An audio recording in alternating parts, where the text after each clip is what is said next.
Hello, nerds! Nerds for humanity. We have a COVID update.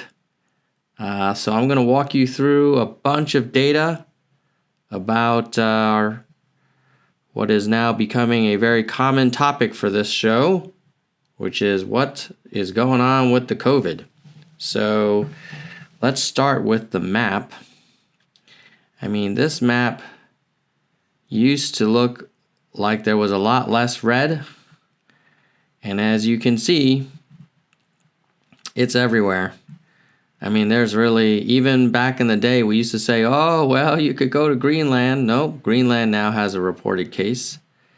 We used to say you could go to West Virginia. So if we zoom into West Virginia, we will see that West Virginia also has at least one case. And as a reminder, you only know if you have it if you've been tested.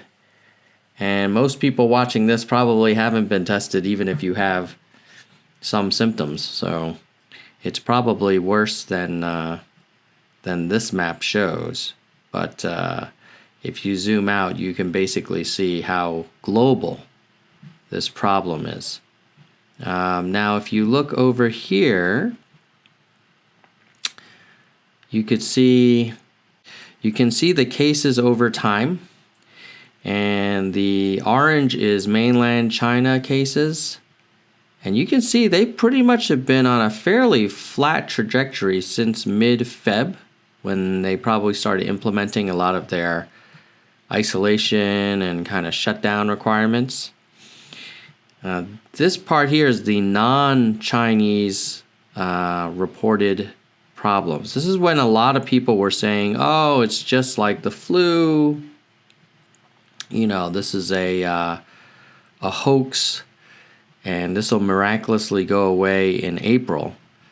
But as you can see from the yellow line, we have reached a new milestone where there are more people outside of China who have been tested positive for COVID-19 than even the green line, which is the global number of people who've recovered.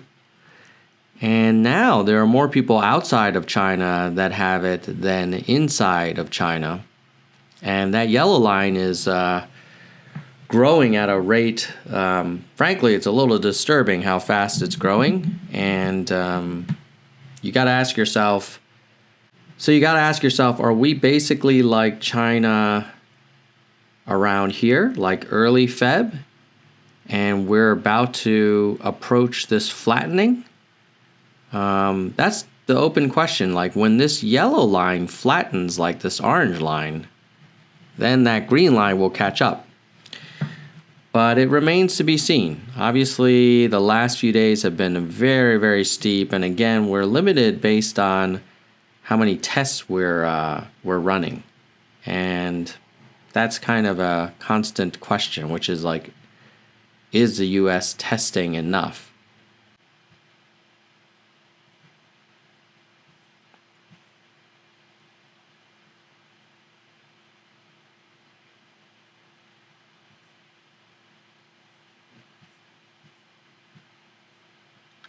Okay, here, this is from the CDC, and it was updated on March 17th. And you can see the number of tests that have been conducted. So there is a lag, which I find very disturbing, but we only have data on currently it's March 18th, but the most complete data we have from the CDC is March 12th. So it's almost a week old. But there were 4,000 tests conducted. Now you could argue in a population of 300 million, is doing 4,000 tests sufficient? That would mean in 10 days we would have 40,000, so about 100,000 a month is still 10% would be 30 million, 1% would be 3 million, 0.1% would be 300,000. So this is 0.033% of the U.S. population is getting tested every month at this rate. So, you just got to take this data with a grain of salt. Basically, we really don't know how steep this yellow curve should look because America is not really testing at the same rate.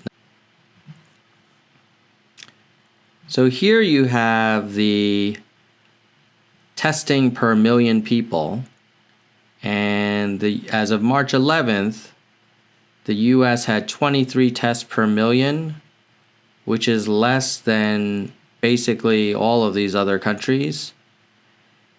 I mean, South Korea is testing 3,700 per million people, and America is testing 23. Even the UK is beating us.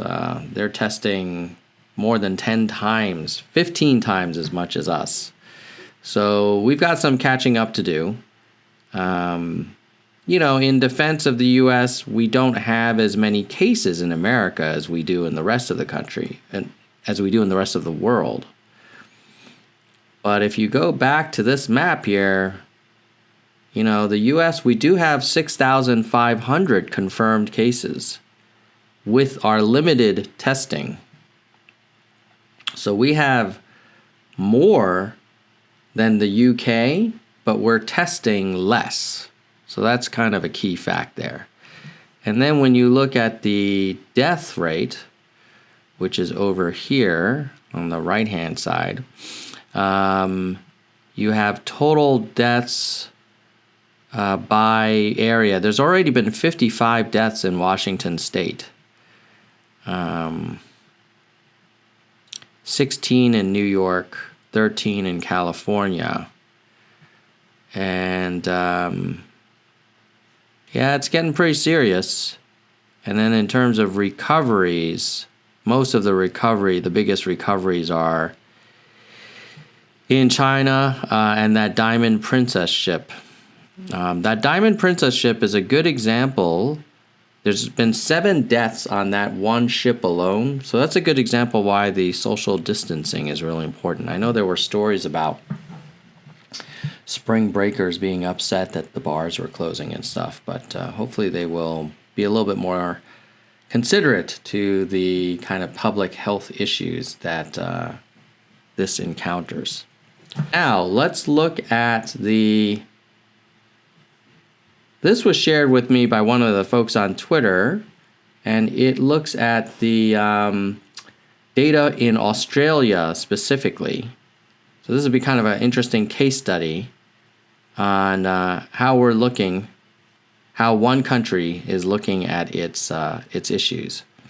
Obviously, I would love this level of precision for U.S. data, and so maybe at some point the CDC will update this current site here, which the CDC provides.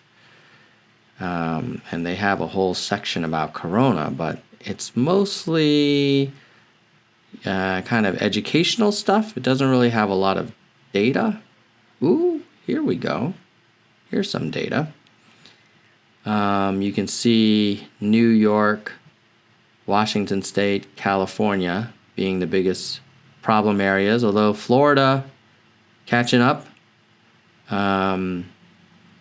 If we go here to cases in the U.S., what you'll notice is that by exposure, there are as many people who got it from traveling as just from close contact with other people in America. And then there's a whole bunch that they have no idea about that's under investigation. We looked at that map already. Cases among persons repatriated to the U.S. So there were 3 from Wuhan, 46 that took the cruise ship. And this looks at the date of illness onset. This is kind of interesting. Number of cases by date of illness onset. So it looks like most of our cases started reporting their illnesses March 9th. And it has been going down, but then they're saying, hey, there's a lot of people that are sick that aren't reporting. So that's the CDC. Let's go back to that Australian site, if it loads.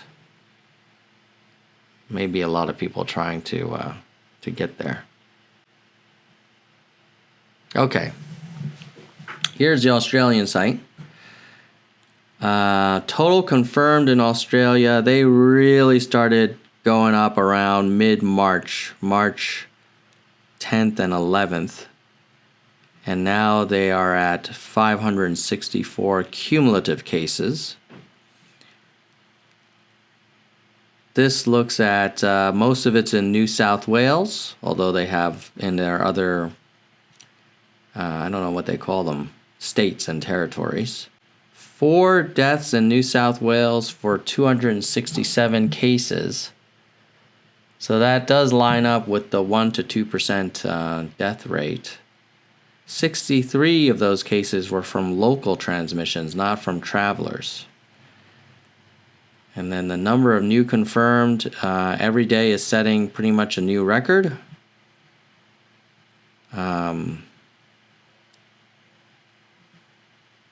State and territory breakdowns of new cases each day. Looks like New South Wales is still leading the way, but Victoria, I guess, is also catching up.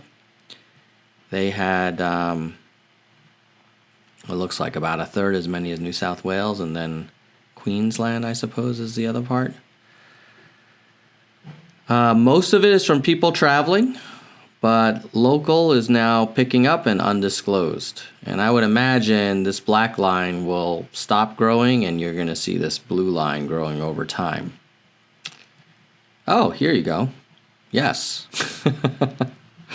Well, it's interesting that the black line is still growing. You would think people would stop traveling, but that blue line has gone from, 38 on March 12th to 78 in their latest date. That looks like March 18th. So that's kind of doubling in a week. Yeah, not good. New South Wales, this is travel versus local.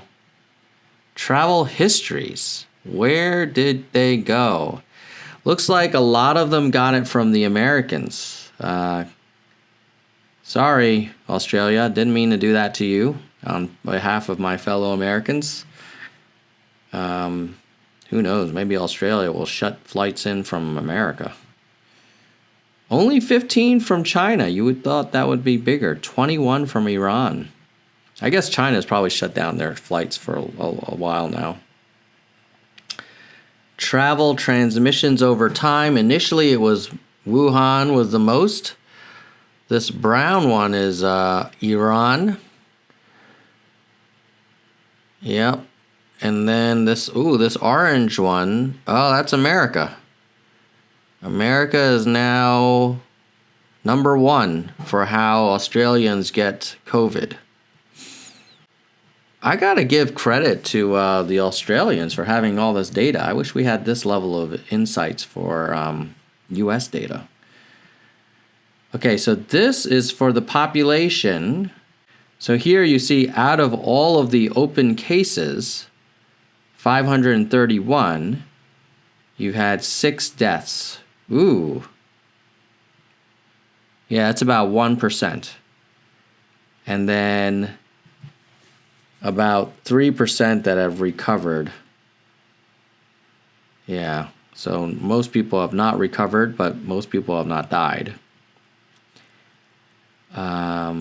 6 people have died, a 78-year-old man on the Diamond Princess, a 95-year-old woman, 82-year-old man, 77-year-old woman, 94 years. So this is why if you have older folks in your family, or you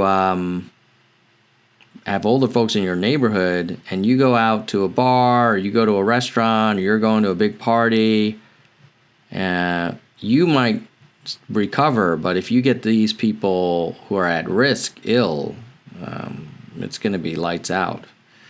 I think I heard someone say that the mortality rate for older people can be as high as 20%. So this here looks at the number of people that have it. You have most of the people in their 30s and 40s that have it and are tested for it. Very few people in their 70s and 80s that have it, but they're the ones that are expiring after they contract it. Gender, more males than females. Most people are getting it from senior citizens healthcare facility, contact with someone who had it, family of contact. See, this is where even if you have it and you're fine, when you come home and then you spread it to the rest of your family and that family member has contact with an older person, you're putting their life at risk. All right, so that's the Australia site. Super impressive. I hope the US has this kind of data transparency soon. Now let's look at news coverage. So what you see here, I'll move this out of the way. In terms of online news, basically nobody talked about it until looks like mid-Jan is when it really started getting talked about, and now obviously it has quite a lot of volume, like 20 times or 10 times the volume as mid-Jan, and mostly negative, and neutral would be 0. Those are some of the top articles. Everyone in every language is talking about it. Yeah, so anybody who watches the news, watch. I'll just go to CNN. What is on the front page of CNN? I bet you it's the virus. Yes, world braces as borders close. Might be talking about it. Let's see what Fox News is. I don't know if Fox News is taking it seriously. They're saying it's troubling. So even they are talking about it. But they're very angry about Omar being angry about Ivanka. And they are talking about AOC. They love talking about her. So, one interesting thing to note about Fox is for a long time, here are some examples of Fox's coverage. Trish Regan, Monday night, said this is another attempt to impeach the president. And the on-air graphic on the screen, the Chiron, said Corona's impeachment scam. They're trying to demonize and destroy the president. Laura Ingraham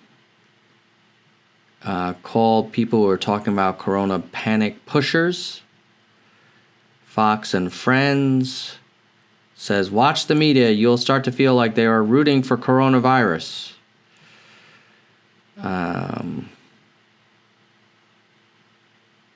There is no reason to believe coronavirus is more problematic than the flu. So, yeah, there's probably truth on both sides, although I would say that Fox definitely did not take it seriously. Who knows? We have basically shut down entire countries. So to say that this is being exaggerated, I don't know how to respond to that. Here's a poll of approval ratings for how the president is handling how he's doing in general. Oh, it's not even about Corona. So you've got 43-50, 43 approved, 50 disapproved. That's pretty much the same as always.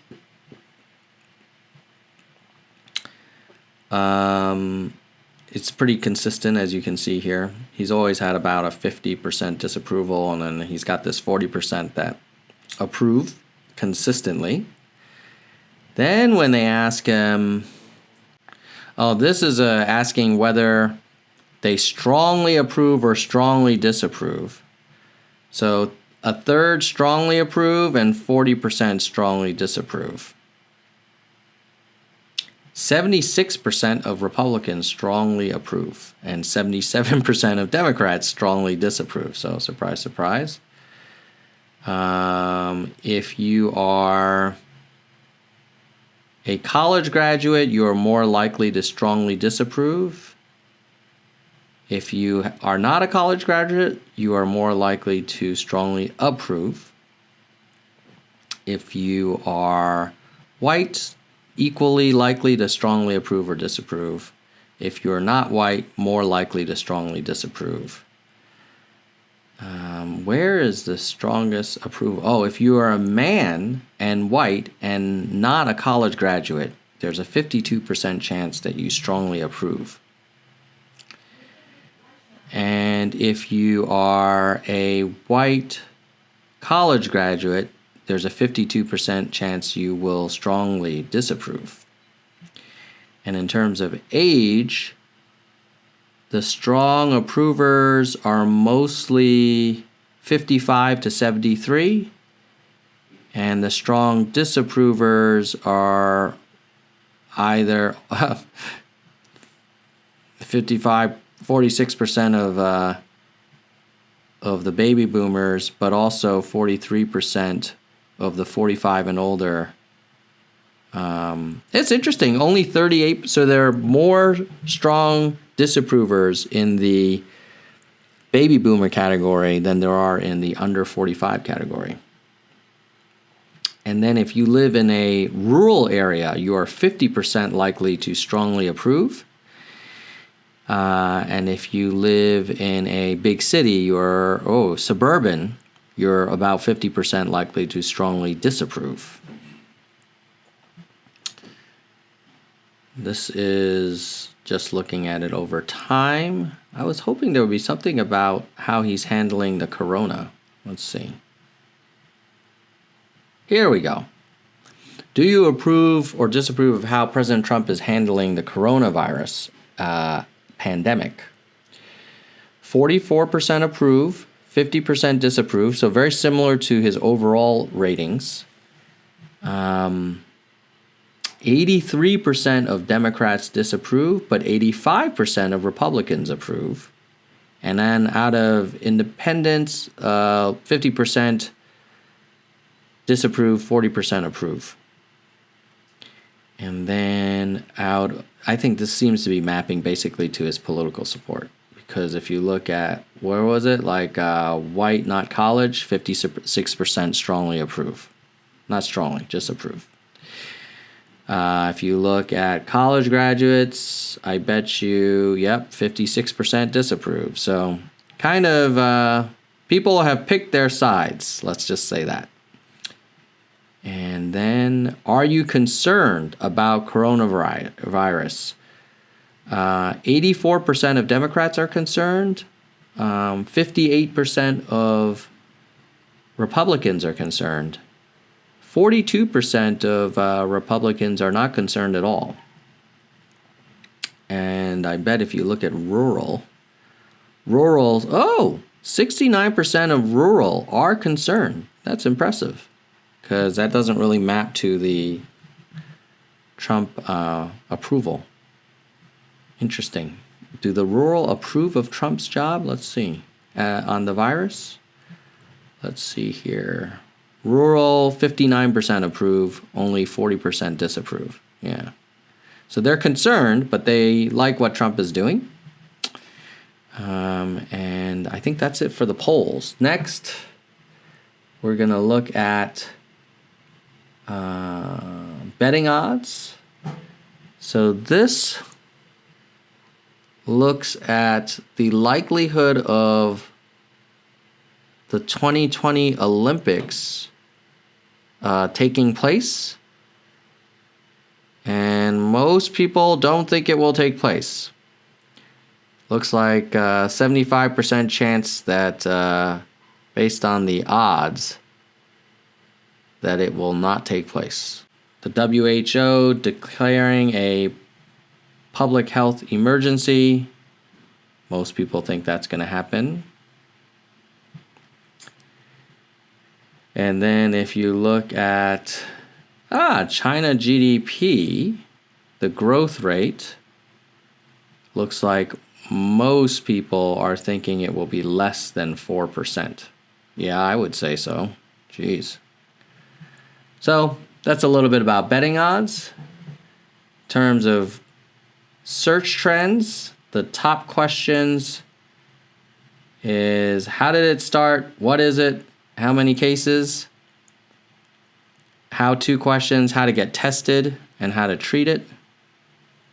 Trending queries, Tom Hanks, Rudy Gobert, Tom Hanks.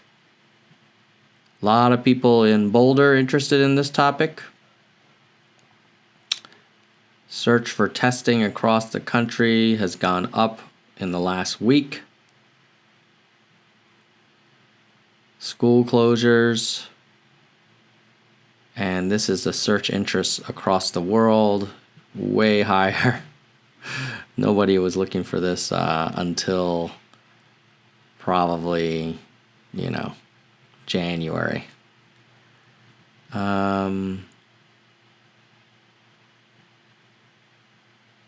People are looking for how contagious it is.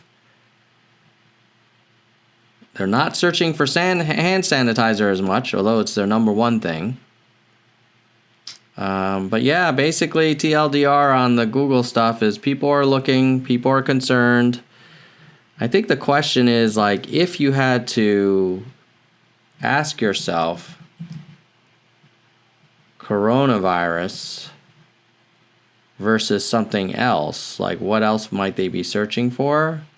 Let's say 2020, primary or something like that.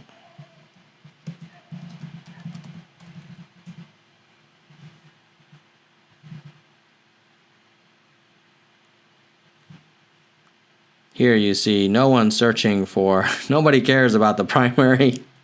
It's pretty much a done deal, according to a lot of people. But everybody's searching. The blue is searching for the virus, and the red is searching for information about the primaries. Hopefully that was useful. I will keep providing updates on corona data probably at least once a week.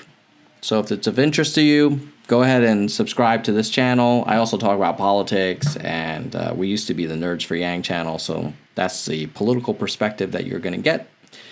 And if you have any other questions or comments or suggestions, go ahead and put it below. In the meantime, you guys keep it real, stay safe, wash your hands, don't go into large groups, and look at the data.